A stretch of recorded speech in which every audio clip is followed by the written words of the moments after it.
Hello, this is Idodmg and welcome back to the channel. In this Torchlight 3 video, I want to talk to you about the current state of Torchlight 3.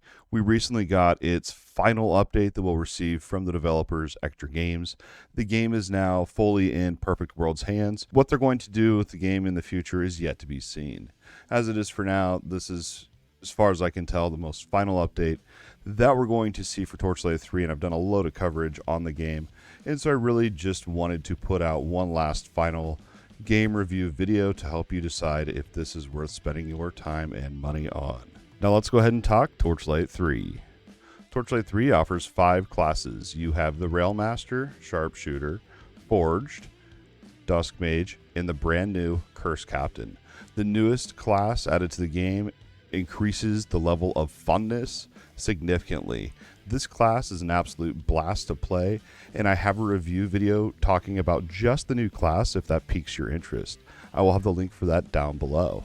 First, make your character and you select your class. You can then pick from one of 5 relics to use, which pretty much adds another skill tree and a whole nother mechanic into the game. It really adds a lot of diversity in terms of build options when you're trying to mix classes and relics, and just adds that much more replayability to the game. The game also offers 3 acts with different difficulties. The game offers different difficulties for different types of players. Keep in mind, once you start the game on a certain difficulty, if you start it on Ridiculous, which is the highest, and if you turn it down at any point, your player badge will then change to your lowest played difficulty. So this really keeps the integrity of your difficulty, and to really show off to your buddies that, hey, I didn't turn it down. I actually played on this difficulty the entire time.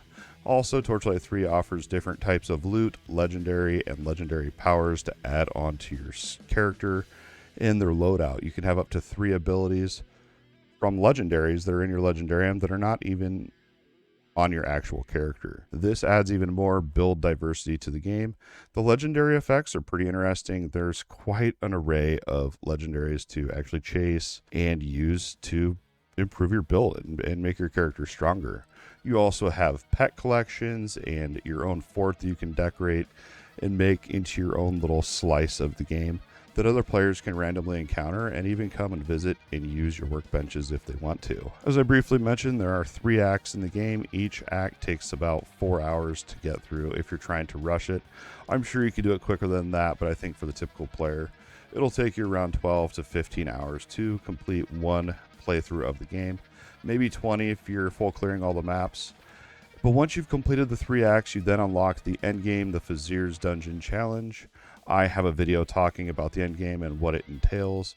It's supposed to be an endless dungeon challenge, but there's really only 251 floors to beat. In each floor, you get a choice of which challenge you want to take on that has a negative and positive modifier. It really is a pretty lazy system, if I'm being honest, and the game really lacks a lot of endgame modes. This is only endgame mode that is available, so it's really just go as far as you can until you get bored, in essence. I have completed all 251 floors, and it felt pretty awesome when I did complete that challenge. They've also added into Torchlight 3 in the Fazir's Dungeon mode. You can get stronger gear the deeper you go into the dungeon, and it's pretty much just a power creep mechanic. Overall, Torchlight 3, that's all the classes, all the systems, all the acts, all the real content that you're going to find in Torchlight 3. At the end of the day, this is my honest recommendation for Torchlight 3, is if you are an action RPG fan and you like the action RPG genre, I definitely think the game is worth picking up if it's on sale. The game by default is $39.99 US, and if you can find it at least half off, that's a really good deal for the game. The game is great to just kick back, chill out, and have a little bit of fun on. It's definitely not a hardcore game where you're going to sit there and min-max for hours and hours. Yeah, you can, but not to the extent that you can on other games, such as Last Epoch, for example.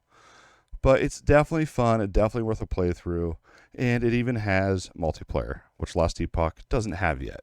But anyway, that is pretty much going to be it for this Torchlight 3 review, the 2021 version after Echtra Games' final update.